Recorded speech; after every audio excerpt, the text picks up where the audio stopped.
Esther புஸ்தகம்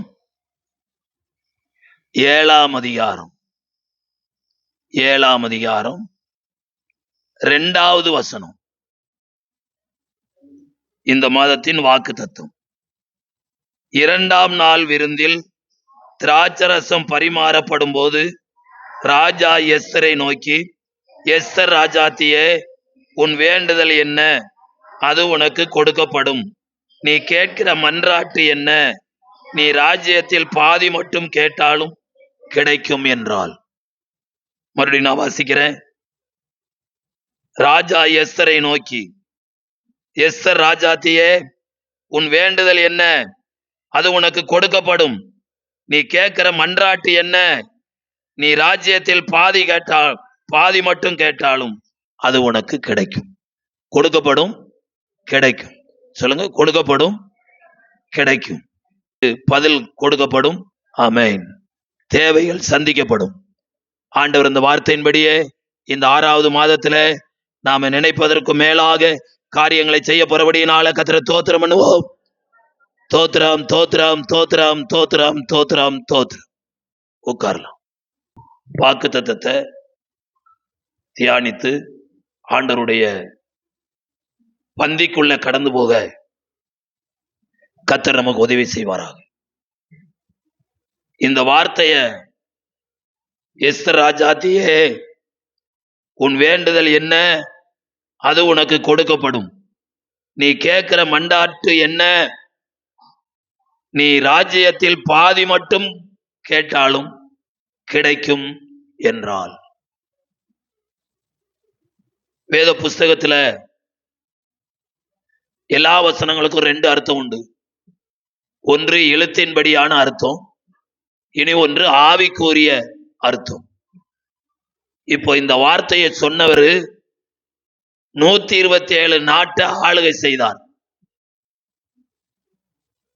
இந்த 127 நாட்டை ஆளுகை செய்த ராஜாத்தி கேட்காமலேயே வாக்கு பண்றாரு. ராஜ்யத்துல பாதி மட்டும் கொடுத்தா கேட்டாலும் உனக்கு கொடுக்கப்படும். 127 பாதி எவ்வளவு? அடுத்த வாரம் சொல்றீங்களா? 63. நம்ம ஊர் எஸ்தரா இருந்தா, எனக்கு பாதி கூட வேண்டாம்ப்பா, தேசத்துல கால்வாசிய கொடுத்துரும்.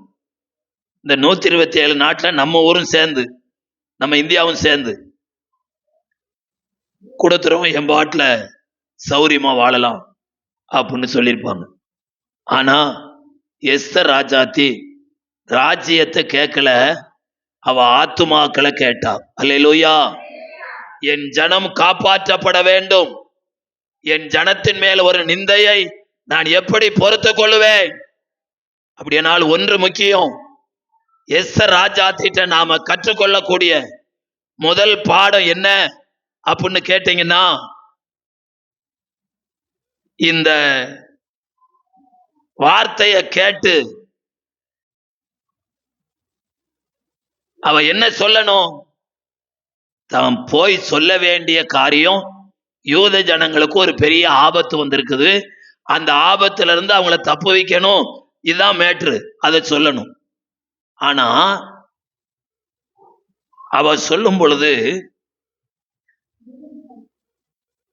ராஜா, உம்முடைய கண்கள்ல எனக்கு தயவு கிடைத்தா நாளைக்கு நான் உங்களுக்கு செய்யும் விருந்துல நீங்களும் ஆமான வந்து பங்கு கொள்ளணும் அப்படின்னு சொல்றான்.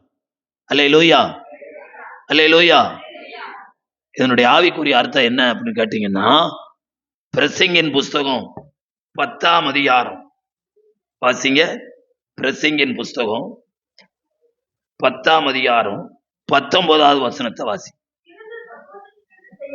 விருந்து சந்தோஷத்திற்கென்று செய்யப்படும், திராட்சரசம் ஜீவனுள்ளோரை களிப்பாக்கும். போதும். பணமோ எல்லாத்துக்கும் உதவும். எல்லாம் கவனிங்க. ராஜா, உன் வேண்டுதல் என்ன? அது உனக்கு கொடுக்கப்படும். நீ கேட்கிற மன்றாட்டு என்ன? ராஜ்யத்துல பாதி கேட்டாலும் அது உனக்கு கிடைக்கும் அப்படின்னு சொல்றார். ஆனா இவ சொல்றா, நான் செய்யற விருந்துக்கு நீங்க என்ன செய்யுங்க, வாங்க. விருந்துக்கு வந்தாரு, விருந்து முடிஞ்சு திராட்சை ரசம் பரிமாறப்படுது. அப்பயும் கேட்கிறார் 2வது முறை, எஸ்தர் ராஜாத்திய உன் வேண்டுதல் என்ன? ராஜ்யத்துல பாதி காட்டாலும் உனக்கு கொடுப்பேன், கேள் அப்படின்னு சொல்றாரு. 2வது முறையும் விருந்து வச்சு அந்த விருந்து மூலமாய் ராஜாவுடைய இருதயத்தை சந்தோஷப்படுத்தி அதுக்கப்புறம் தன்னுடைய காரியத்தை அவ என்ன செய்யறா, சொல்றான். அப்ப இதுல இருந்து நாம என்ன கற்றுக்கொள்ளணும் அப்படின்னு கேட்டீங்கன்னா, கர்த்தருக்கு ஸ்தோத்திரம், ஆண்டவரை நாம சந்தோஷப்படுத்திட்டோம்னா நாம கேட்டதையெல்லாம் கர்த்தர் கொடுப்பார். அல்லேலூயா, அல்லேலூயா. அப்ப நாம என்ன தெரிந்து கொள்ளணும் அப்படின்னு கேட்டீங்கன்னா, ஆண்டவரை நாம எப்படி சந்தோஷப்படுத்த முடியும் என்கிற காரியத்தை தெரிஞ்சுக்கணும். ஒரு மனுஷனை சந்தோஷப்படுத்த விருந்து வைக்கிறாங்க, ஆனா ஆண்டவரை எப்படி சந்தோஷப்படுத்துவது? 127 நாட்டு ஆண்ட ராஜாவை சந்தோஷப்படுத்தினால், ராஜாதி ராஜாவாகிய நம்முடைய ஆண்டவர் உலகத்தையே ஆளுகிறார். அப்ப அவரை நாம என்ன செய்யணும் சொல்லுங்க, வாய் திறந்து. சந்தோஷப்படுத்தணும், சந்தோஷப்படுத்தணும். ஆண்டவரை ஒரு விசுவாசி எப்படி சந்தோஷப்படுத்த முடியும்? பைபிள் அதற்கு எப்படி சொல்லப்பட்டிருக்குது? லூக்கா 15ஆம் அதிகாரம், லூக்கா 15ஆம் அதிகாரம் 7வது வசனம்.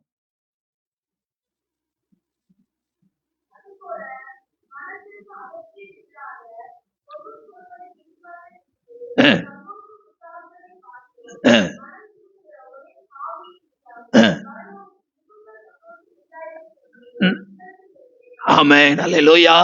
நம்முடைய ஆண்டவர் எங்க இருக்கிறார் சொல்லுங்க? பரலோகத்தில் இருக்கிறார். முழு பரலோகமும் ஆண்டவரோட சேர்த்து முழு பரலோகமும் சந்தோஷப்படுறது அப்படின்னா இந்த பூமியில ஒரு ஆளு மனம் திரும்புறது. அல்லேலூயா. இப்ப இங்க உட்கார்ந்தவங்களுக்கு எல்லாம் மனம் திரும்பி இங்க வந்திருக்கீங்க. நான் அந்த பாவத்திலிருந்து சாபத்திலிருந்து மனம் திரும்பினமே அதை சொல்லல. கர்த்தருக்கு ஸ்தோத்திரம். அப்படியானால் வசனத்தை கேட்கிற நாம வசனத்துக்கு கீழ்ப்படிந்து நம்முடைய இருதயம் நாளுக்கு நாள் மறுரூபமாக வேண்டும். அல்லேலூயா. நம்முடைய இருதயம் நாளுக்கு நாள் மறுரூபமாகும் போது, நம்முடைய சிந்தை புதிதாகும் பொழுது நம்மில் என்ன வசனம் நிறைவேறும்? ஒருவன் கிறிஸ்துவுக்குள் இருந்தால் புது சிருஷ்டியா இருக்கிறான், பழையவைகள் எல்லாம். மனசுல கை வச்சு பாருங்க, என் வாழ்க்கையில பழைய காரியம் ஏதாவது இருக்குதா? எல்லாம் ஒளிஞ்சு போச்சா? அப்படி இல்லைன்னு மனசாட்சி சொல்லுச்சுன்னா இன்றைக்கு ஒரு தீர்மானம் எடுக்கணும். அந்த பழக்கத்திலிருந்து, அந்த வழக்கத்திலிருந்து, தேவனுக்கு பிரியமில்லாத காரியத்திலிருந்து நான் மனம் திரும்பணும். தேவனுக்கு எது பிரியமோ அதை நான் செய்ய என்ன ஒப்பு கொடுக்கணும். அப்படி செஞ்சோம்னா நம்ம யாரை சந்தோஷப்படுத்துறோம்? தேவனை சந்தோஷப்படுத்துறோம். எந்தெந்த காரியத்துல இன்னும் நாம மனம் திரும்ப வேண்டியது இருக்குது? முதல் காரியம், ஞாயிற்றுக்கிழமை காலையில வர்றோம், ஞாயிற்றுக்கிழமை சாயந்தரம் வர்றதில்லை.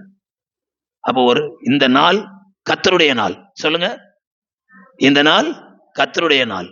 இப்போ திங்கட்கிழமை இருந்து சனிக்கிழமை வரைக்கும் கர்த்தர் நம்மளை ஃப்ரீயா விடுறாரு. எதுக்கு? நமக்காக, குடும்பத்திற்காக, பிள்ளைகளுக்காக வேலை செய்ய, சம்பாத்தியம் பண்ண. அதுல ஆண்டவர் கை வைக்கிறதே இல்லை. அந்த வேலையை செய்வதற்குண்டான பலத்தையும் சுகத்தையும் ஆரோக்கியத்தையும் ஆண்டவர் கொடுக்கிறார். அல்லேலூயா, அல்லேலூயா. செபத்துல ஒரு மனுஷன் ஆசீர்வதித்தால் ஒழிய விட மாட்டோம்னு வம்பு பண்ணி அப்படி நிக்கிறான். ஆண்டவர் இவனோட போராடுறார். போராடி அவன் தொட சந்தை அப்படி தொட்டார், அவ்வளவுதான். என்ன ஆயிடுச்சு? சுளிக்கிட்டு. இப்போ நேரம் நடந்தவன் ஒரு நரம்பு சுழுகுச்சு, அவனால என்ன செய்ய முடியல? நடக்க முடியல. அப்போ ஒரு மருத்துவ குறிப்பு சொல்லுது, நம்ம சரீரத்தில் இருக்கிற எல்லா நரம்பு எடுத்து முடிச்சு போட்டா 1.5 லட்சம் தூரம் போதும். எத்தனை லட்சம்? அவ்வளவு நரம்பால நம்ம பின்னி பிணைஞ்சிருக்கிறோம். நம்ம அம்மா வயிற்றிலிருந்து எப்போ வெளியே வந்தோமோ அதுல இருந்து இந்நாள் வரைக்கும், இந்த நிமிஷம் வரைக்கும் ஒரு நரமும் சுழுக்கல. அல்லேலூயா. சில சில ஆட்டோமேட்டிக் எல்லாம் சரீரத்துல ஆண்டவர் பொறுத்திருக்காரு.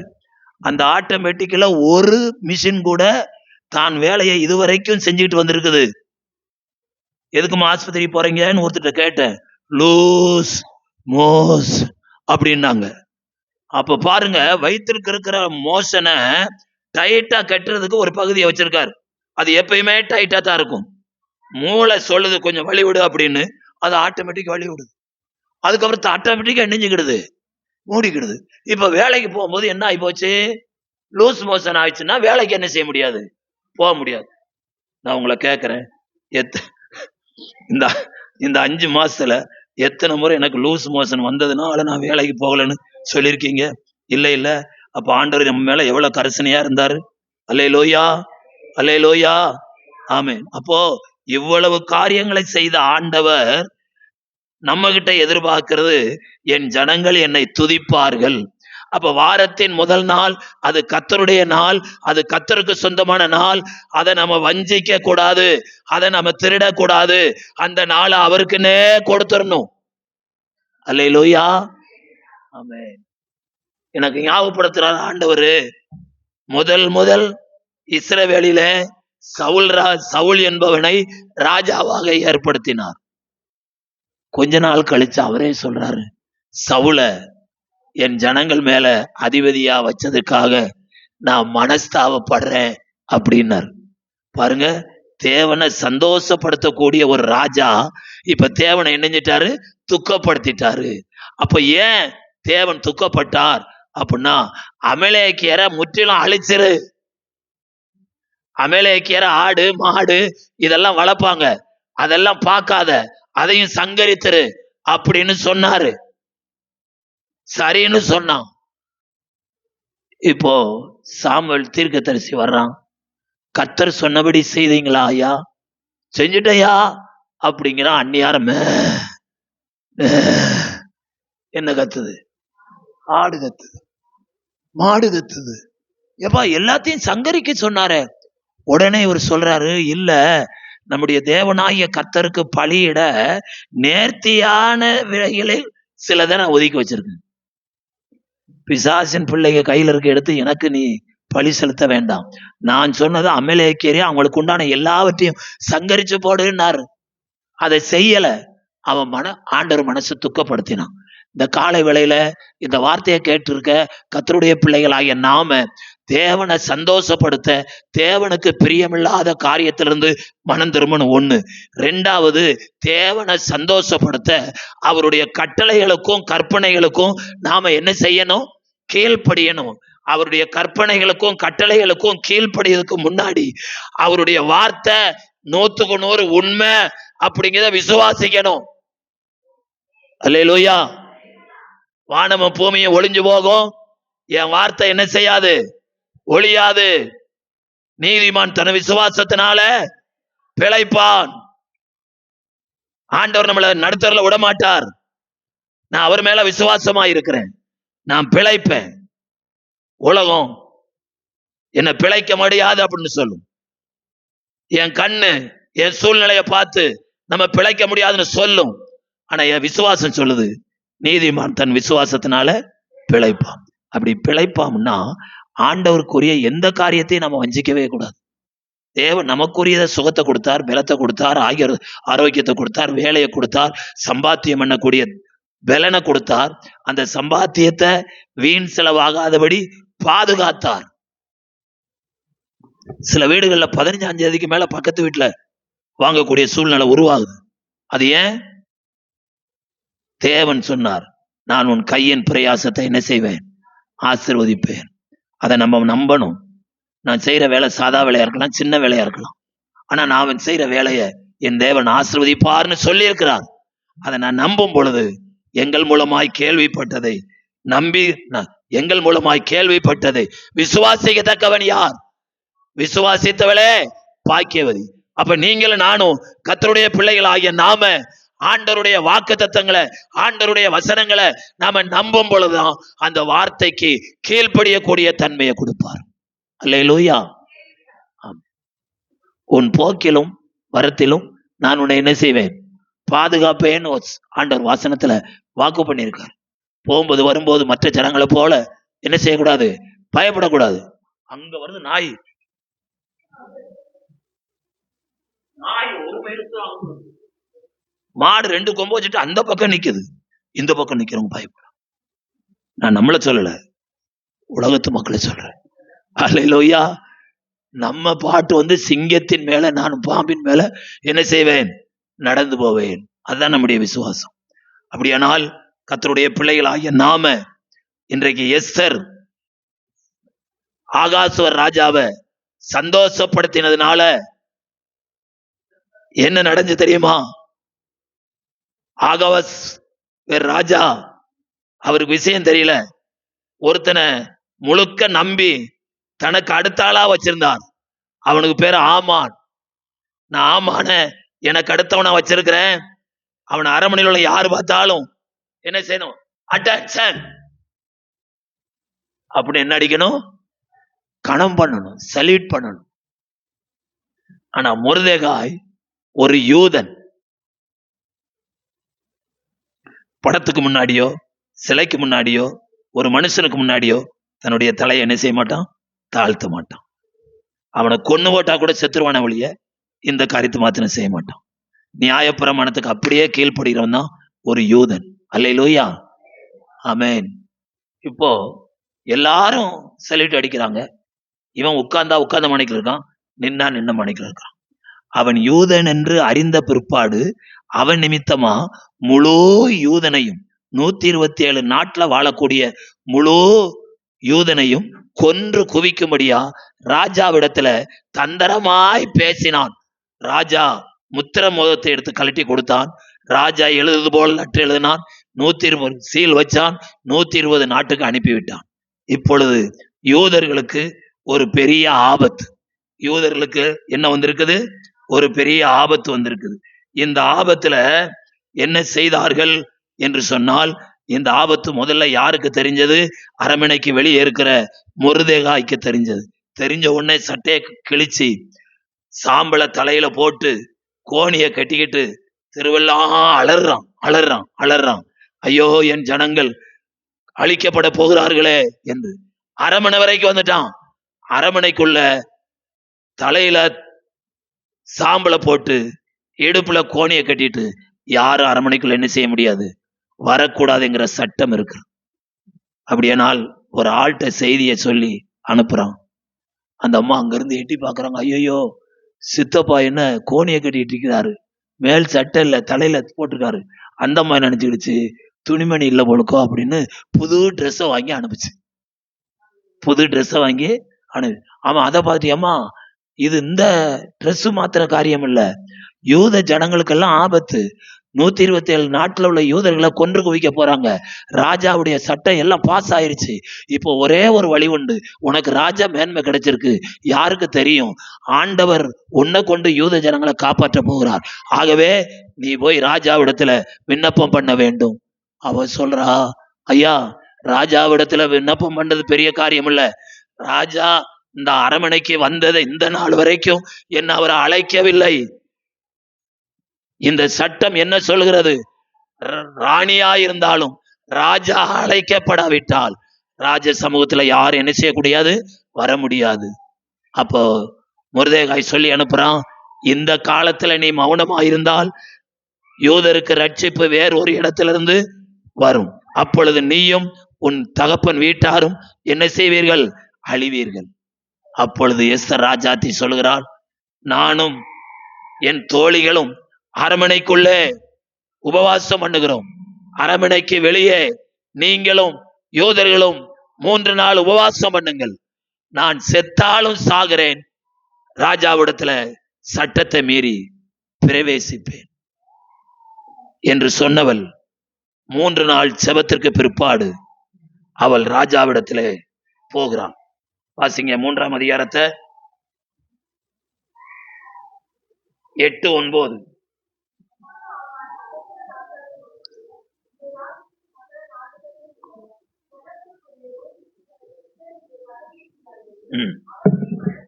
அவளுடைய வழக்கங்கள் சகல ஜனங்களுடைய வழக்கங்களுக்கும் விகற்பமாயிருக்கிறது.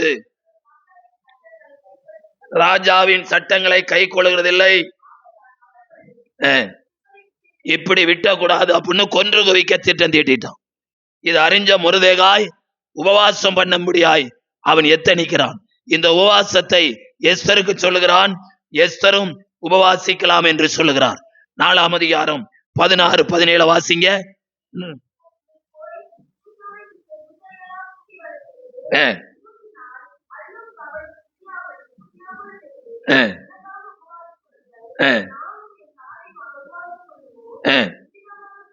இவ்விதமாக சட்டத்தை மீறி போதும். கவனிங்க, ரொம்ப பேருக்கு உபவாசத்தினுடைய மேன்மை தெரியல, உபவாசத்தினுடைய வல்லமை புரியல. வேதம் சொல்லுகிறது 127 நாட்டுல சட்டம் பாஸ் ஆயிடுச்சு. எங்க ஒரு யூதனை கண்டாலும் கொன்று குவிக்கணும். ஆனா இது அறிஞ்ச மொர்தெகாய் அவர்களுக்காக பரிதவிக்கிறான். எஸ்தர் ராஜாத்தி அரமனைக்குள்ளே ஜெபம் பண்றா, இவங்க வெளியே ஜெபம் பண்றாங்க. 3 நாள் கழித்து ராணி வஸ்திரம் தரித்து ராஜாவிடத்துல போகிறாள். அவளே சொன்னா, ராஜா அழைக்காம போனா சிறை சேதம். இப்பொழுது 3 நாள் உபவாசத்துக்கு பிற்பாடு தைரியமா போறா. நல்லா கவனிங்க. அப்ப முதல் காரியம், உபவாசத்துல பங்கு கொண்டா நம்மள அறியாத ஒரு மன தைரியம் நமக்கு இருக்கும். அல்லேலூயா. அதை சாலமோன் சொல்லுகிறார், கர்த்தரை நம்புறவனுக்கு திட நம்பிக்கை உண்டு, அவன் பிள்ளைகளுக்கோ அடைக்கலம் கிடைக்கும். திட நம்பிக்கை உங்களுக்கு இருக்குதா? இதுவரைக்கும் நடத்தினார், 5 வரைக்கும் எனக்கு 5 மாசமா கைவிடல, 6வது மாசமும் நடத்துவார். இதுதான் நம்முடைய நம்பிக்கை. அல்லேலூயா, அல்லேலூயா. நீ நாடோறும் கர்த்தரை பற்றும் பயத்தோடு நிச்சயமா முடிவுண்டு, உன் நம்பிக்கை வீண் போகாது. உபவாசம் பண்ணி முடிச்ச உடனே எங்க இருந்து தைரியம் வந்துச்சுன்னு தெரியல. இப்ப தைரியமா ராஜ சமூகத்துக்கு போறான். இவ என்ன சொன்னாலோ அதேபடியா ராஜா எந்திரிச்சார். ராஜா செங்கோலை என்ன செய்கிறார்? நீட்டுகிறார். செங்கோலை நீட்டின உடனே, ராஜாத்தியே உன் வேண்டுதல் என்ன? உனக்கு அது கொடுக்கப்படும். அப்ப அவ என்ன வேண்டிக் கொண்டால், ராஜா சொல்றாரு, இவ கேட்காம சொல்றாரு, இந்த ராஜ்யத்துல பாதியை கேட்டால் நான் கொடுக்கிறேன். ராஜ்யம் வேண்டாம், உலக ஆசீர்வாதம் வேண்டாம், அது உலகத்தோட முடிஞ்சிடும். உலகம் தரக்கூடாத ஒரு ஆசீர்வாதம் இருக்குது. அதைத்தான் புதிய ஏற்பாட்டுல இயேசு சொன்னார், மனுஷன் உலகம் முழுவதையும் ஆதாயப்படுத்தி கொண்டாலும் தன் ஜீவனை நஷ்டப்படுத்தினால் அவனுக்கு லாபம் என்ன? எவ்வளவு பெரிய மனுஷனா இருந்தாலும் இயேசுவை ஏற்றுக்கொள்ளாட்டா பைபிள் சொல்லுது, அழிந்து போற மிருகத்துக்கு ஒப்பா இருக்கிறான். அல்லேலூயா, ஆமென். அப்படியானால் இந்த உலகத்தின் விலையை காட்டிலும் நம்முடைய ஆத்மா விலை எப்படிப்பட்டது? விலையேற பெற்று. நேற்றைக்கு மேத்தானருக்கு ஒரு இடம் வாங்க விசாரிச்சுட்டு போனேன். Square feet 5000. ஒரு கிரவுண்டு 1.5 கிரவுண்ட் இருக்கும். 1 கோடியே சில்லற. கத்தருக்கு ஒரு பிளாட். எஸ்தர் ராஜ்யத்தை பார்த்து ஆகாஸ்வர் சொல்றாரு, 127 நாட்டுல பாதிய கேட்டாலும் கொடுக்குறேன். கேட்டாலா? உம நாடு உம்மட்டே இருக்கட்டும், எனக்கு தேவை யூத ஜனங்கள் காப்பாற்றப்படணும். அல்லேலூயா. வெளியே பாருங்க, குடியிலையும் வெறியிலையும் வேசித்தனத்திலையும் அருமையான கர்த்தருடைய வெளியில தீய பழக்க வழக்கங்களிலும் ஜனங்க கட்டப்பட்டு கிடக்கிறாங்க. இது யார் விடுதலை செய்வது? குமாரன் விடுதலை செய்தால் மெய்யாகவே என்ன செய்வீர்கள்? விடுதலை ஆவீர்கள். அப்படியானால் இன்றைக்கு ஜனங்களை சத்துரு அடிமைப்படுத்தி வைத்திருக்கிறான், கட்டி வைத்திருக்கிறான். அதை கட்டவழ்க்கிறது யார்? நம்ம ஒருத்தர்கிட்ட தான் ஆண்டவர் கட்டவழ்க்கக்கூடிய வல்லமையை கொடுத்திருக்கிறார். பூமியில 2 பேர் ஒருமனப்பட்டு எதை கட்டுகிறீர்களோ, எதை கட்டவழ்கிறீர்களோ, அது பரலோகத்துல கட்டவழ்க்கப்பட்டிருக்கும். அல்லேலூயா, ஆமென். மாமியார் தொல்லை பொறுக்க மாட்டாம ஒரு நாள் அந்த மருமகம் மாமியார் வந்து சொல்லிச்சான், பாஸ்டர் சொல்லிச்சான், ஐயா எவ்வளவோ பொறுமையா இருக்கிறேன், இந்த வாரம் முழுவதும் போன வாரம் முழுவதும் என்னையே குறிச்சு திட்டினாங்க, இந்த வாரம் எங்க அம்மா அப்பாவை இழுத்து திட்டுறாங்க. நான் இதுவரைக்கும் பொறுத்தேன், எங்க அம்மா அப்பா என்னை எப்படி வளர்த்தாங்கன்னு எனக்கு தான் தெரியும், மாமியாருக்கு தெரியாது. ஆகையினால இங்க இருக்கிறத ஓடி போயிடலாமா? ஓடுறதே ஓடுறோம், 4 சாத்து சாத்திட்டு ஓடலாம்னு நினைக்கிறேன் பாஸ்டர், அதுக்காக நீங்க ஜெபம் பண்ணுங்க அப்படின்னா. ஏமா நம்ம ஆண்டவர் ஒரு கணத்துல அடிச்சா இன்னொரு கணத்தை கொடுன்னு சொன்னாரு. நீ இப்ப மாமியார 4 சாத்துட்டு போறோம்னு சொல்ற. அதுக்கு நானா ஜெபம் பண்ணணும்? நான் சொல்றத நீ கேள். என்னையா செய்யணும்? டெய்லி ஜெபம் பண்ணும்போது, ஆண்டவரே நான் சும்மா இருக்கேன், வேணுமனே எங்க மாமியார் திட்டுதான், நான் ஒருமனப்பட்டு என் மாமியாருடைய வாயை மாத்திரம் கட்டுகிற இயேசுவின் நாமத்தினால அப்படின்னு டெய்லி சொல்லி ஜெபம் பண்ணு. அப்படி ஒரு வாரம் ஜெபம் பண்ணிச்சான். பாஸ்டர், இப்போ அந்த மாமியார் என்கிட்ட வந்தா அப்படிதான் கேக்குது, சாப்பிட்டியாங்கிற வார்த்தை கூட என்ன செய்யல, வரல. இந்த விஷயம் எனக்கு தெரியலையா பாஸ்டர், இல்லாட்டா வந்த அன்னைக்கே நான் கட்டியிருப்பேன்னு. எவ்வளவு திட்டு வாங்கிட்டேன், எவ்வளவு வார்த்தை பேசுனாங்க. அல்லேலூயா, ஆமென். யார்கிட்டையும் சண்டை போட வேண்டாம், யார்கிட்டையும் அம்புக்கு போக வேண்டாம். ஆண்டவர் சொன்ன வார்த்தைக்கு கீழ்ப்படியுங்க, ஆண்டவர் அற்புதங்களை செய்வார். அல்லேலூயா, அல்லேலூயா. 3 நாள் உபவாச ஜெபத்துல தேசம் முழுவதும் பறைசாற்றப்பட்ட சட்டம் மாற்றப்பட்டது என்று பைபிள் சொல்லுகிறது. அல்லேலூயா.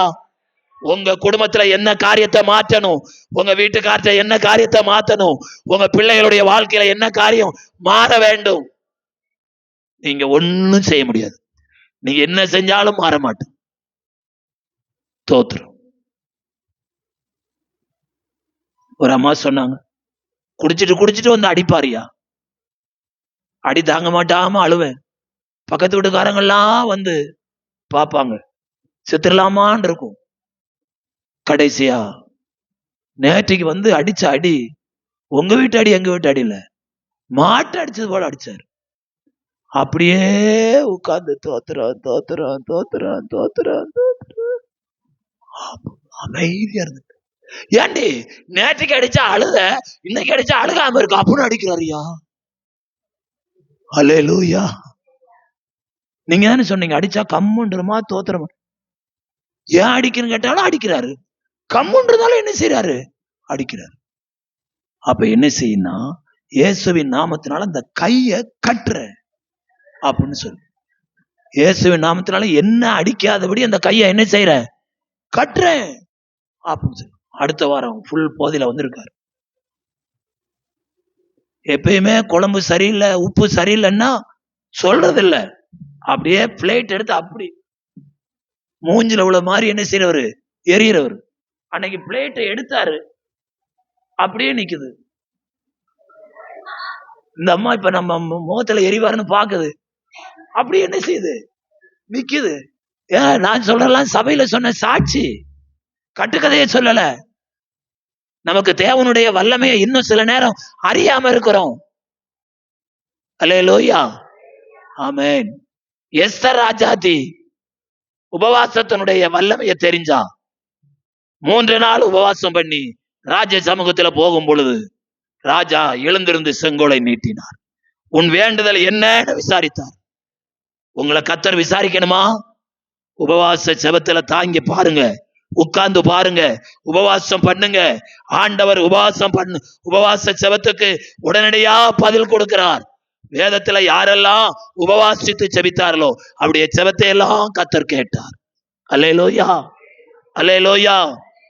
அதுக்கும் உங்க வீட்டுல அற்புதம் நடக்கலன்னா பொருத்தனை பண்ணி ஜெபிங்க. என்ன பண்ணி? பொருத்தனை பண்ணி. நம்முடைய தேவனுக்கு பேரே பொருத்தனைகளின் தேவன். ஆண்டவரே, இவ்வளவு நாளா நான் வேதனைப்படுறேன், இந்த காரியத்தை எனக்கு சாதகமா செய்வீர்னா உமக்காக நான் இந்த காரியத்தை செய்வேன் என்று பொருத்தனை பண்ணுங்க. அந்த காரியத்துல உங்களுக்கு ஜெயத்தை கர்த்தர் கொடுப்பாரு. அல்லேலூயா, அல்லேலூயா, அல்லேலூயா. ஒரு அம்மாட்ட பல லட்சங்கள் கடன் வாங்கினவன் ஏமாத்திட்டு போயிட்டான். அந்த அம்மா வந்து சபை முடிஞ்சிட்டு ஓன்னு கூக்குரலிட்டதான், ஐயா வாயை கட்டி வைத்த கட்டி சம்பாத்தியம் பண்ண ஐயா, எனக்கு ஒத்த புள்ள, அவனுக்கு ஏதாவது ஒரு இடம் வாங்கி சம்பாத்தியம் பண்ண ஐயா, இதோ கொடுத்துறோம்னு சொல்லிவிட்டு ஆண்டருடைய பேரை சொல்லி கொடுத்தாங்க. கிறிஸ்தவங்களே நம்பி கொடுத்த ஐயா, இது வரைக்கும் வரலையா. உங்களுக்கு யாராவது தெரிஞ்சா சொல்லுங்களேன். ஒரே ஒருத்தரை மாத்திரம் தெரியும். யாரு? ஒரே ஒருத்தரை மாத்திரம் தெரியும். அவர்கிட்ட நான் ரெக்கமெண்ட் பண்ண வேண்டியதில்லை. நீ இப்போ, நான் கொஞ்ச நேரம் உட்கார்றேன், இப்போ ஒரு பொருத்தனை பண்ணு. அண்ணால் தேவ சமூகத்துல பொருத்தனை பண்ணினாள். நீர் எனக்கு ஒரு ஆண் பிள்ளையை கொடுப்பீரானால் அவனை பால் மறக்க பண்ணி அவன் உயிரோடு இருக்கும் நாள் அளவும் உமக்கென்று சேவை செய்ய கொடுத்துருவேன்னு சொன்னான். எல்லாரும் புள்ள பக்கிறது எதற்கு? தனக்குன்னு பிள்ளைய வளர்த்து அவனை நல்லா படிக்க வச்சு அவன் சம்பாத்தியத்துல நாம சாப்பிடணும் அப்படிதான் நினைச்சு புள்ள பெறாங்க. ஆனா ஆனா அண்ணால குறிச்சு கேட்டா அவ அதுக்கு நான் பிள்ளைய கேட்கல. என் தலை மேல ஒரு வேதனையான காரியம் இருக்கு. நிந்த என் தலையில என்ன இருக்குது? நிந்த. அந்த நிந்தைய என் சக்கரத்தை ஒவ்வொரு நாளும் சொல்றா, உடுத்துறா பாரு, மினிக்கிட்டு ட்ரெஸ் பண்றா பாரு. பிள்ளைக்கு புருஷனுக்கு ஒரு புள்ள பெத்து கொடுக்க முடியல, மலடியா இருக்கிறா, இவளுக்கு ஏன் இந்த ட்ரெஸ் அப்படின்னு என்னை குத்தி குத்தி பேசுறா. ஐயா, இந்த நிந்த என்னை விட்டு விளங்கணும், என்னை விட்டு நீங்கணும்னா என் வயிற்றுல ஒரு புள்ள பிறக்கணும். அப்படி பிறந்தா அதை உமக்குன்னு கொடுத்துறேன்னாரு. சொல்லிய பால் மறக்க பண்ணி கத்தருக்குன்னு கொடுத்துட்டான். கத்தருக்கு ஸ்தோத்திரம். உடனே அந்த அம்மா சொல்லிச்சான், ஐயா 5 லட்சம் வாங்கியிருக்கான், பாதிய கத்தரை கொடுத்துறான். எவ்வளவு? 2 லட்சம். ஒரே வாரம் வேற எங்கேயோ போலீஸ்ல மாட்டி அடின்னு அடிச்சு வேற எங்கெல்லாம் கடன் வாங்கன்னு சொல்லி கேட்டு வீட்டுல இருக்கிற அத்தனை சொத்தையும் போலீஸை வித்து எவங்கிட்டலாம் கடன் வாங்கி இத்தனை வருஷம் ஏமாத்தினதிலோ அவங்களுக்கெல்லாம் கொடு அப்படின்னு சொல்லி, கடங்கார லிஸ்ட்டை கொடு அப்படின்னு சொல்லி லிஸ்ட்டை வாங்கி இந்த அம்மாவுக்கு ஒரு போன் வருது. ஏமா இந்த பேர் உள்ளவங்களா? ஆமா. ஸ்டேஷனுக்கு வாங்க. எதுக்குங்க? நான் ஒரு தப்பு செய்யல. ஏமா நீ ஒருத்தர் கடன் கொடுத்தியா? ஆமாங்க. எவ்வளவு? 5 லட்சம். இப்ப அவனுடைய கடத்தை நாங்க பைசல் பண்ணிருக்கிறோம், வந்து வாங்கிட்டு போ. கர்த்தருக்கு ஸ்தோத்திரம். நேரம் வாங்கிட்டு சர்ச்சுக்கு வந்திருக்குது. சர்ச்சுக்கு வந்தா பாஸ்டர் இல்ல. உடனே சொல்லிச்சான், 2 லட்சம் கொடுக்குது தேவனுக்கு சித்தம் இல்ல. பாஸ்டர் சபையில என்ன செய்யல? எப்படி இருக்கு கதை? பாஸ்டரா காரியங்களை வாய்க்க பண்ணாரு? அவர் ஆலோசனை சொன்னார். காரியம் எங்கேயோ போய் எங்கேயோ முட்டுச்சு. இப்ப இவ கையில 5 லட்சத்தை கொடுத்த உடனே ஆளு மனமாற பார்க்க. இந்த பரிசுத்த வேதம் சொல்லுது, பொருத்தனை செய்த பின்பு யோசிப்பதும் பரிசுத்தமானதை விழுங்குவதும் மனுஷனுக்கு கண்ணியா இருக்கும். ஒவ்வொரு வாரமும் வந்து நம்ம கேட்கிறோமே, அந்த வார்த்தை பரிசுத்தம் உள்ளது.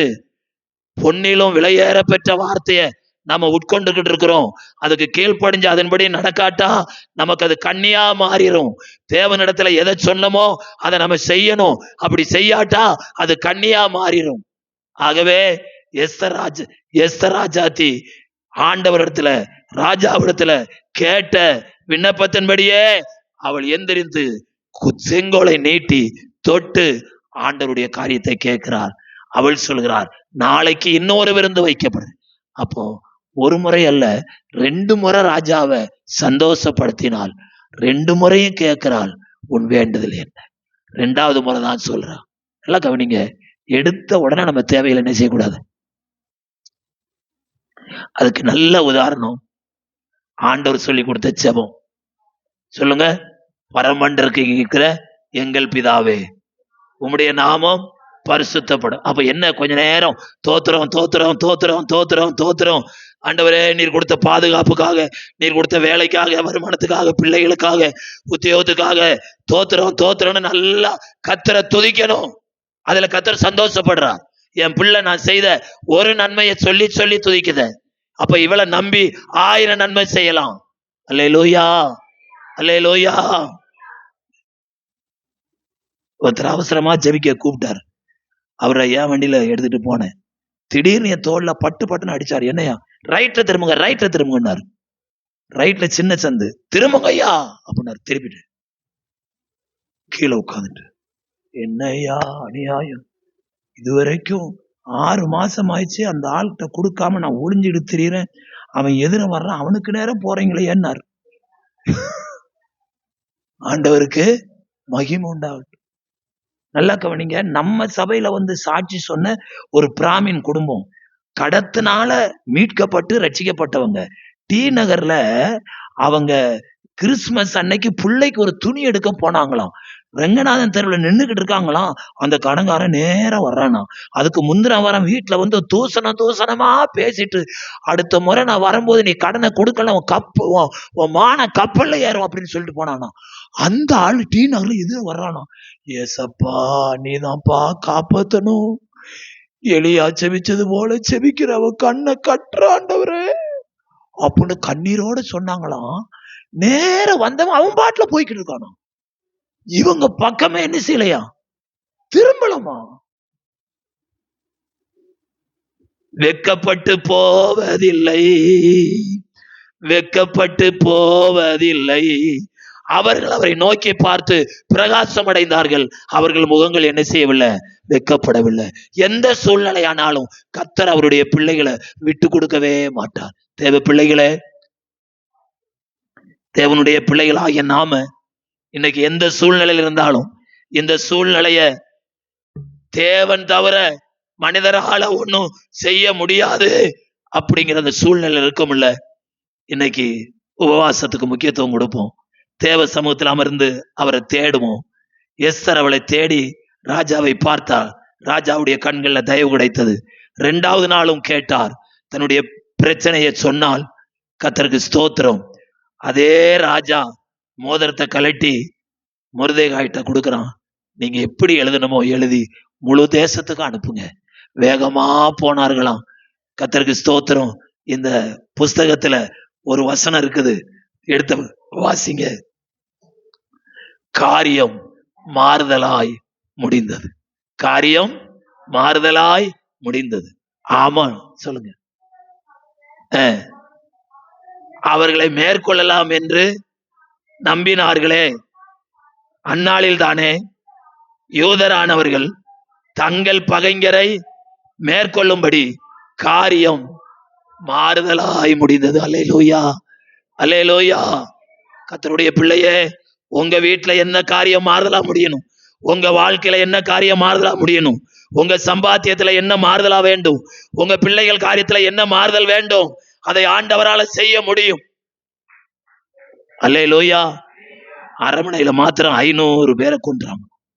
மற்ற நாடுகள்ல என்ன நடந்திருக்குமோ என்று ஐயப்பட்டார். இந்த காலை வேளையில கர்த்தருடைய சமூகத்துல வந்திருக்கிற நாம நம்முடைய எதிர்காலத்தை குறித்து, நம்முடைய குடும்பத்தை குறித்து, நம்முடைய வேலையை குறித்து, நம்முடைய வருமானத்தை குறித்து, எந்த காரியமாயிருந்தாலும் பரவாயில்லை, அந்த காரியத்தை ஆண்டவர் மாறுதலாய் முடிய பண்ணுவார். அதை நமக்கு சாதகமாய் முடிய பண்ணுவார். அல்லேலூயா. இந்த தேவன் என்றென்றைக்கும் உள்ள சதா காலங்கள் நம்முடைய தேவன். மரண பரியந்தவர் நம்ம என்ன செய்வார், நடத்துவார். ஆண்டவர் 5 மாதமா நம்மளை நடத்தினார். இந்த 6வது மாதத்திலும் அவர் நடத்துவார் என்பதுல சந்தேகமே இல்லை. எஸ்தர் செய்த முதல் காரியம் விருந்து செய்து ராஜாவை சந்தோஷப்படுத்தினார். நீங்களும் நானும் தேவ சமூகத்துல விருந்து செய்து விருந்துக்கு ஒப்பான உதடுகளின் கனிகளாகிய ஸ்தோத்திர பலியை செலுத்தும் பொழுது ஆண்டவர் நம்முடைய வாழ்க்கையில காரியங்களை மாறுதலாய் முடிய பண்ணுவார். சவுல் தேவ கட்டளைக்கு கீழ்ப்படியாதனால தேவ மனதை வேதனைப்படுத்தினார். நீங்களும் நானும் தேவ கட்டளைக்கு கீழ்ப்படிந்தால் அவரை சந்தோஷப்படுத்த முடியும். அவரை சந்தோஷப்படுத்தினால் 127 நாட்டை ஆளுகை செய்த ஆகவாஸ் ராஜா எஸ்தருடைய காரியத்தை மேன்மைப்படுத்தினது போல நம்முடைய காரியம் எதுவாயிருந்தாலும் அவன் மேன்மைப்படுத்துவான். என்ன நடந்து தெரியுமா? கர்த்தருக்கு ஸ்தோத்திரம். ராஜா தன்னை மாத்திரம் ராஜாத்தி செய்கிற விருந்துக்கு அழைத்திருக்கிறார் என்று மனைவிட்ட போய் சொல்றான், நண்பர்கிட்ட போய் சொல்றான். சொல்லிட்டு சொல்றான், இதெல்லாம் எனக்கு பெருசா தெரியல. ஏன் தெரியுமா? இந்த அரண்மனையில் உள்ள எல்லாரும் என்னை பார்த்து சல்யூட் பண்றாங்க. இந்த வாட்ச்மேனா இருக்கிற மொர்தெகாய் மாத்திரம் என்னை பார்த்து வணங்க மாட்டேங்கான். அவனை பார்க்கும் போதெல்லாம் வயிறு எரிச்சுது. அப்ப சொல்றாங்க, ஒண்ணு செய்யும், 50 அடி நீளமுள்ள ஒரு பெரிய தூக்கு மரத்தை செய்யும். தூக்கு மரத்தை செஞ்சுட்டு ராஜாட்ட போகும். ராஜாட்ட போய் பெர்மிஷன் கேட்டு இவரை தூக்கு போட்டு ராணி அழைச்சிருக்கிற அந்த விருந்துக்கு சந்தோஷமா என்ன செய் போங்கிற. நல்லா கவனிங்க. இதே புஸ்தகத்துல 2 முறை ராஜாவை ராணி சந்திக்கிறான்.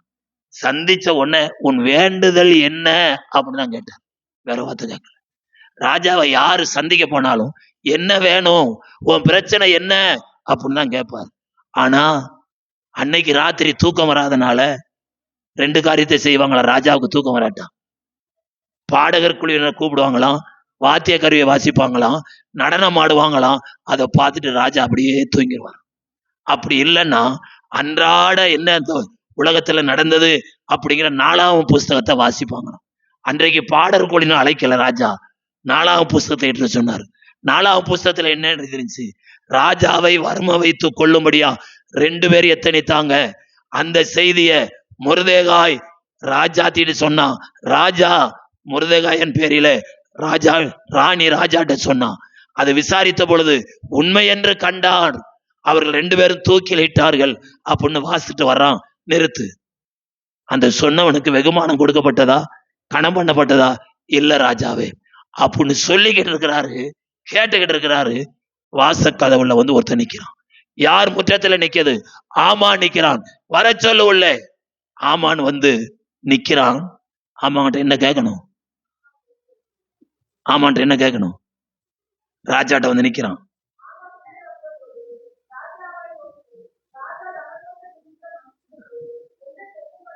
கவனிங்கம்மா, 2 முறை ராணி வந்து நின்னா உன் வேண்டுதல் என்னன்னு தான் கேட்டார். ஒரு சாதாரண கடைமகன் வந்து நின்னா கூட உன் பிரச்சனை என்னன்னுப்பான்னு தான் கேட்பார். ஆனா இவன் விஷயத்துல போய் நிக்கிறான். அவனை வாயை துறக்கிறதுக்கு முன்னாடி இவர் சொல்றாரு, ராஜா கணம் பண்ற மனுஷன் என்ன செய்ய வேண்டும்? ஒரு பெரிய லிஸ்ட கொடுக்கிறாரு. ராஜ வஸ்திரம் தரிக்க வேண்டும், ராஜா குதிரையில ஏற வேண்டும், ஊர்வலமாக போக வேண்டும். ராஜா கணம் பண்ற மனிதன் வாழ்க, ராஜா கணம் பண்ற மனிதன் வாழ்க என்று உன் வாயால சொல்லு போ. வேதம் சொல்லுது, யார தூக்கிலிட கேட்க போனானோ இப்ப அவனை இவன் கையால என்ன செய்யணும்? கணம் பண்ணணும், ஜோடிக்கணும். எப்படி இருந்திருக்கும் அவன் மனசு? அல்லேலூயா. உங்க வீட்டுக்காரு பக்கத்து வீட்டு தொந்தரவு தாங்க மாட்டாம போலீஸ் ஸ்டேஷனுக்கு போறீங்கன்னு வச்சுக்கிடுங்க. போலீஸ் கூப்பிட்டு சொல்றாரு, ஏமா உங்க பக்கத்து வீட்டுக்காருக்கு சரவணாவில் போயிட்டு ஒரு நல்ல வேஷ்டி சட்டை எடுத்துட்டு கொண்டு போய் தாம்பளத்துல தட்டு வரிசை வையுமா அப்படின்னு சொன்னா நமக்கு எப்படி இருக்கும்? செய்வோமா? நம்ம போயா, நீ ஒண்ணுமே செய்ய வேண்டாம், நீயும் நாசமா போவ, அவனு நாசம் அப்படின்னு நம்ம சபிச்சுட்டு போவோம். ஆனா ஆமான் அப்படி செய்யல. ராஜா கட்டளை கீழ்படிஞ்சுதான் ஆகணும். அவன்கிட்ட போய் நிக்கிறோம். அவன் என்ன யோசிச்சிருப்பான், என்னடா எப்பயுமே நம்மளை முறைச்சு பார்க்கறவன் இன்னைக்கு தட்டு தாம்பளத்தோட வர்றானே. தட்டை கீழே வச்சு அவனே பட்டனா கலட்டுறான். ரூம்குள்ள வாங்கய்யா, உங்களை ஜோடிக்கணும். என்னடா இவன் நம்மளை ஜோடிக்க பாக்குறான். அப்பதான் இன்னொருத்தன் சொல்றான், ராஜா உங்களை என்ன செய்ய போறாரு? கணம் பண்ண போறாரு. கர்த்தருக்கு ஸ்தோத்திரம். வேதம் சொல்லுது, ஊர்வலமா கொண்டு போயிட்டு மொர்தெகாய வந்து அரண்மனையில விட்டாங்களாம். சந்தோஷமா இருந்தானா. ஆமானோ முக்காடிட்டு கொண்டு வேதனையோடு திரும்பி போனான். அல்லேலூயா. எந்த குடும்பம் உங்களுக்கு விரோதமா பேசுறாங்களோ, காரியங்களை செய்யறாங்களோ, எந்த மனிதன் உங்களுக்கு விரோதமா காரியங்களை செய்யறாங்களோ, அவங்கள தலகுனிய பண்ண தேவனுக்கு ரொம்ப தூரமா இருக்காது. அல்லேலூயா. தாவீது சொன்னது போல, என் சத்துருக்களுக்கு முன்பாக என் பிறகு ஒரு பந்தியை ஆயத்தப்படுத்துகிற தேவன். நம்முடைய சத்துருக்களுக்காக நாம ஒண்ணு செய்ய வேண்டியதில்லை, அவரே காரியங்களை வாய்க்க பண்ணுவார். அல்லேலூயா, அல்லேலூயா. வேதம் சொல்லுகிறது, எந்த மனிதனுக்காக 50 அடி தூக்கு மரத்தை நட்டினானோ அதே தூக்கு மரத்துல இப்ப யார் தொங்குகிறது? ஆமான் தொங்குகிறான். ராஜாத்தியே இது போதுமா, இன்னும் செய்யணுமான்னு கேட்கிறாரு. அவனுக்கு 10 பிள்ளைங்க. ஆமானுக்கு எத்தனை பிள்ளைங்க? 10 பிள்ளைங்க. அந்த 10 பிள்ளைங்களும் தூக்கிலிடப்பட வேண்டும். இப்ப என்ன ஆச்சு? ஒரு மொர்தெகாய்க்கு விரோதமாய் எழும்பின ஒரு மனிதன், ஒரு தேவ பிள்ளைக்கு விரோதமாய் எழும்பினுடைய குடும்பமே இல்லாம கர்த்தர் கருவறுத்து விட்டார். ஏசாயா சொல்லுகிறார், உன் சத்துருக்களை தேடி இனி காணாதிருப்பாய். அப்படின்னா உனக்கு முன்னாடி கொக்கரிச்சவங்க ஊரை விட்டே ஓடும்படியா ஆண்டவர் உதவி செய்வார். அல்லேலூயா. நம்முடைய தேவன் தம்முடைய ஜனங்களுக்காக தீமை செய்கிறவனுடைய தீமையை மனதில் வைத்து அவனை பழி வாங்குகிறவர். அல்லேலூயா, ஆமென். அப்படியானால் ஆண்டவருடைய பிள்ளைங்க தேவனை சந்தோஷப்படுத்த வேண்டும்ங்கிற தீர்மானம் எடுப்போம். தேவனை எப்படியெல்லாம் சந்தோஷப்படுத்த முடியும் என்கிற செய்தியை நம்ம கேட்டோம். நாம் எந்தெந்த காரியத்துல தேவனுக்கு விரோதமா இருக்கிறோமோ, சஞ்சலமா இருக்கிறோமோ, அந்த காரியத்திலிருந்து மனம் திரும்புவோம். ஆண்டவருடைய கட்டளைக்கு கீழ்ப்படியும் பொழுது அவர் சந்தோஷப்படுறார். கட்டளையை எதிர்த்து பொழுது அவர் மனசு வேதனைப்படுகிறது. எல்லாவற்றுக்கும் மேலாக அருமையான கர்த்தருடைய பிள்ளைகளை, நம்முடைய எதிராளியை குறித்து நாமும் வேதனைப்பட வேண்டாம். நம்முடைய ஆண்டவர் பழி செய்கிறவர், பதில் செய்கிறவர். பதில் செய்கிறது கர்த்தருடைய காரியம். ஆகவே இந்த எஸ்தர் புஸ்தகம் இது கதை புஸ்தகம் அல்ல, இது சரித்திர புஸ்தகம். 2025 ஆண்டுகளுக்கு முன்பாக இப்படி ஒரு உபவாச ஜெபம் பண்ணின தேவ பிள்ளைகளுக்கு காரியம் மாறுதலாய் நடந்து சத்துருக்களை பாதபடியாக்கி போட்ட ஆண்டவர் இன்றைக்கு மாறவில்லை. பைபிள் சொல்லுது, இயேசு கிறிஸ்து நேற்றும் இன்றும் என்றும் மாறாதவராயிருக்கிறார். அந்த தேவனுடைய கரத்துல நம்மளை ஒப்பு கொடுக்கும் பொழுது நம்முடைய காரியங்களை அவர் மாறுதலாய் முடிய பண்ணுவார். நம்முடைய வேண்டுதல்களை, விண்ணப்பங்களை ஆண்டவர் கேட்டு நன்மை செய்வார். கண்களை மூடி ஆண்டவருடைய கரத்துல நம்மளை ஒப்பு கொடுப்போமா? எஸ்தர் ராஜாத்தியே, உன் வேண்டுதல் என்ன? உன் மன்றாட்டு என்ன? அது உனக்கு கொடுக்கப்படும். நீ ராஜ்யத்துல பாதி கேட்டாலும் அது உனக்கு கொடுக்கப்படும். ராஜ்யம் என்பது உலக பிரகாரமான ஆசீர்வாதம். இந்த உலகத்துல எவ்வளவு சம்பாத்தியம் பண்ணாலும் ஒரு பைசா கொண்டு போக முடியாது. நிலையான ஆசீர்வாதம், கர்த்தரின் ஆசீர்வாதமே ஐஸ்வர்யத்தை தரும், அதனோட வேதனையை கூட்டார். ஆண்டவரே, நீர் எங்களுக்கு கொஞ்சமா ஆசீர்வதித்தாலும் அதிகமா ஆசீர்வதித்தாலும் வேதனை இல்லாத ஆசீர்வாதத்தை தாரும் ஐயா. நாங்கள் வேதனை இல்லாத ஆசீர்வாதத்தை அனுபவிக்க எங்களை உடைய கரத்துல ஒப்பு கொடுக்கிறோம் என்று சொல்லி எல்லாரும் வாயில திறந்து கர்த்தரை ஸ்தோத்திரம் பண்ணுங்க பார்க்கலாம். அல்லேலூயா, அல்லேலூயா, அல்லேலூயா, அல்லேலூயா, அல்லேலூயா, அல்லேலூயா. மனதுருகும் தெய்வமே ஏசையா,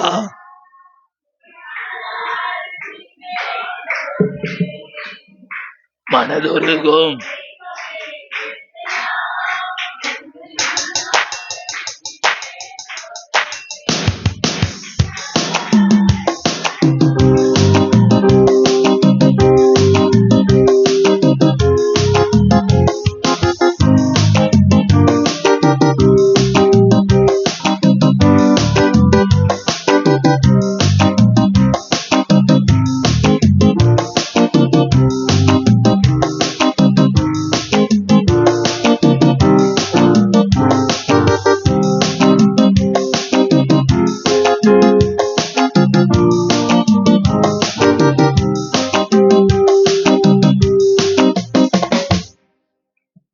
கர்த்தருடைய பந்தியில இந்த 5வது மாதமும் பங்கு கொண்டு இயேசு எனக்காக ரத்தம் சிந்தி மரித்து உயிர்த்தார் என்கிற பாடு மரணத்தை நினைவு கூற கர்த்தர் கொடுத்த அந்த நல்ல ஆராதனைக்காக நம்ம எல்லாரும் வாயில திறந்து கர்த்தரை ஸ்தோத்திரம் பண்ணுவோம்.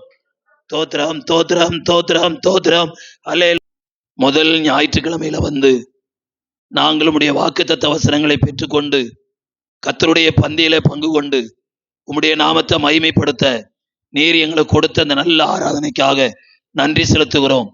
இந்த ஆராதனையில பங்கு கொண்ட ஒவ்வொரு தேவ பிள்ளைகளையும் தனித்தனியா பேர் பேராய் தொட்டு ஆசீர்வதிப்பீராக.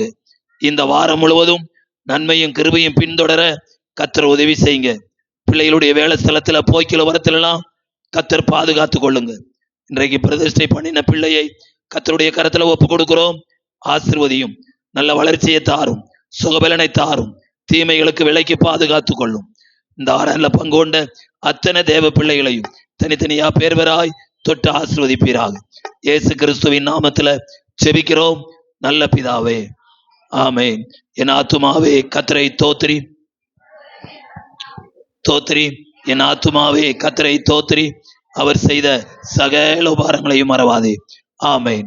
நம்முடைய கர்த்தராய் இருக்கிற இயேசு கிறிஸ்துனுடைய கிருபையும் பிதாவாகிய தேவனுடைய அன்பும் பரிசுத்த ஆவியானுடைய அந்யோன்ய ஐக்கியமும் நம் அனைவரோடும் ஆண்டவருடைய வருகை மட்டும் இருப்பதாக. ஆமென், ஆமென். அல்லேலூயா. கர்த்தர் உங்களை ஆசீர்வதிப்பாராக.